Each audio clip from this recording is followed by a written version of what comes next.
ಓಂ ನಮಃ ಧನ್ವಂತರಿ. ಎಲ್ಲರಿಗೂ ನಮಸ್ಕಾರ. ನಾನು ಡಾಕ್ಟರ್ ಮಂಜುನಾಥ್ ಕೋಟಿ ಅಂತ ಮಾತಾಡೋದು. ಇವತ್ತೊಂದು ವಿಶೇಷವಾಗಿ ಸಣ್ಣ ಸಿಂಪಲ್ ಆಗಿರ್ತಕ್ಕಂಥ ಒಂದು ವಿಷಯದ ಬಗ್ಗೆ ಮಾತಾಡ್ಲಿಕ್ಕೆ ಹೋಗ್ತಾ ಇದ್ದೀನಿ. ಅದು ಯಾವುದಪ್ಪ ಅಂತಂದರೆ ಜೇನುತುಪ್ಪ, ಹನಿ.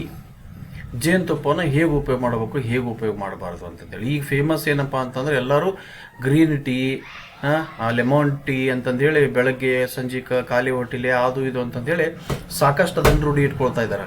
ನೀವು ಹೋಗಿ ನೋಡ್ರಿ, ಅದು ಗ್ರೀನ್ ಟೀ ಅಥವಾ ಲೆಮನ್ ಟೀ ಅದೆಲ್ಲ ಕುಡಿಬೇಕಾದ್ರೆ ಅವ್ರು ಏನು ಮಾಡ್ತಾರೆ, ಫಸ್ಟ್ ಬಿಸಿದು ನೀರು ಇರ್ತೈತಿ. ಅದಕ್ಕಿಂತ ಮುಂಚೆ ಏನು ಮಾಡ್ತಾರೆ ಅವರು, ಒಂದು ಚಮಚೆ ಜೇನುತುಪ್ಪ ಹಾಕಿ ಬಿಸಿ ಉಗಿ ಬರ್ತಕ್ಕಂಥ ನೀರು ಹಾಕಿ ಅದರೊಳಗೆ ಪುದೀನ ಹಾಕಿ ಈ ಥರದ್ದೆಲ್ಲ ಸಿಸ್ಟಮ್ಗಳನ್ನು ಮಾಡಿ ಅದನ್ನು ಕುಡಿತಾರೆ.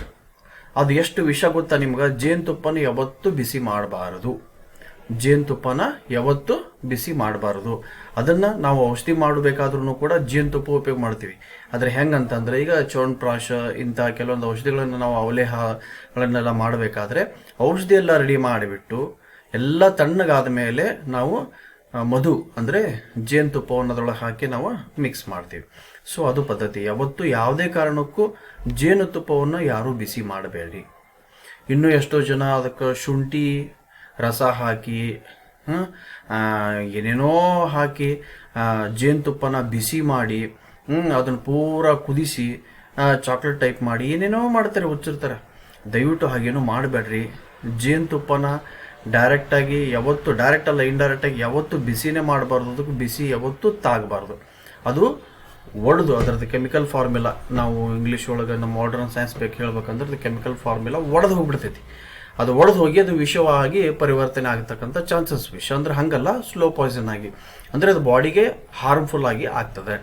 ಅದು ಸದ್ಯಕ್ಕಾಗಲಿಲ್ಲ ಅಂದ್ರೆ ಮುಂದೆ ಪ್ರಾಬ್ಲಮ್ ಆಗ್ತೈತೆ. ನಮ್ಮ ಆಯುರ್ವೇದ ಪ್ರಕಾರ ಮಧುವನ್ನು ನಾವು, ಅಂದರೆ ಜೇನುತುಪ್ಪನ ನಾವು ಬಿಸಿ ಮಾಡಿದ್ದೇವೆ ಅಂತಂದರೆ ಅದು ಸಂಧಿ ಒಳಗಡೆ ಹೋಗಿ ಸಂಧಿ ನೋವು ಅಂದರೆ ಆರ್ಥರೈಟಿಸು, ಗೌಟು, ಹೀಗೆ ಸಣ್ಣ ಸಣ್ಣ ಸಂಧಿ ಒಳಗೆ ನೋವು ಬರೋದು, ಬ್ಯಾಕ್ ಪೇನ್ ಬರೋದು, ನಡ ನೋವು ಬರೋದು, ಮೊಣಕಾಲು ನೋವು ಬರೋದು, ಈ ಥರ ಬಹಳಷ್ಟು ತೊಂದರೆಗಳು ಅದು ಮಾಡ್ತಕ್ಕಂಥ ಚಾನ್ಸಸ್ ಜಾಸ್ತಿ ಇರ್ತೈತಿ.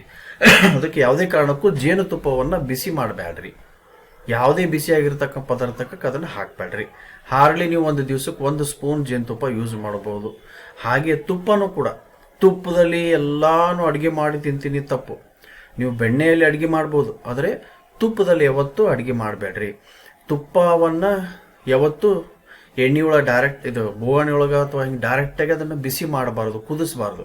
ಅದನ್ನು ಏನಿದ್ರು ನೀವು ಡಬಲ್ ಬಾಯ್ಲರ್ ಮೆಥಡ್ ಅಂದರೆ ಒಂದ್ರೊಳಗೆ ನೀರಿಟ್ಟು ಅದರೊಳಗೆ ಇನ್ನೊಂದು ಬೋಗಣಿ ಇಟ್ಟು ಅದರೊಳಗಡೆ ತುಪ್ಪ ಹಾಕಿ ಕೆಳಗಡೆ ಬಿಸಿನೀರು ಬೆಳಗ್ಗೆ ಒಲಿ ಹಚ್ಚಿದಾಗ ನೀರು ಫಸ್ಟ್ ಬಿಸಿ ಆಗ್ತೈತಿ, ಅದಾದಮೇಲೆ ತುಪ್ಪ ಬಿಸಿ ಆಗ್ತೈತಿ. ಹಂಗೆ ಮಾಡಬೇಕು ಒಂದು. ಮತ್ತು ಊಟದೊಳಗೆ ನೀವು ತುಪ್ಪ ಯೂಸ್ ಮಾಡಬೇಕು ಅಂತ ಅನ್ನಂಗಿತ್ತಂತಂದ್ರೆ ಬಿಸಿ ಪದಾರ್ಥಗಳ ಮೇಲೆ, ಬಿಸಿ ದೋಸೆ, ಬಿಸಿ ಅನ್ನ, ಅದ್ರ ಮೇಲೆ ತುಪ್ಪ ಹಾಕಿದ ಮೇಲೆ ತಾನಾಗೆ ಕರಗ್ಬೋದು, ನಡೀತದೆ. ಬಟ್ ಯಾವತ್ತೂ ಡೈರೆಕ್ಟಾಗಿ ತುಪ್ಪವನ್ನು ಬಿಸಿ ಮಾಡಬೇಡ್ರಿ. ಇದು ಬಹಳ ಸಿಂಪಲ್ ಆದ್ರೂ ಕೂಡ ಇದು ಬಹಳ ಮುಖ್ಯವಾಗಿರ್ತಕ್ಕಂಥ ಆಹಾರ ಪದ್ಧತಿ. ದಯವಿಟ್ಟು ಇದನ್ನೆಲ್ಲರೂ ಫಾಲೋ ಮಾಡಿರಿ. Thank you.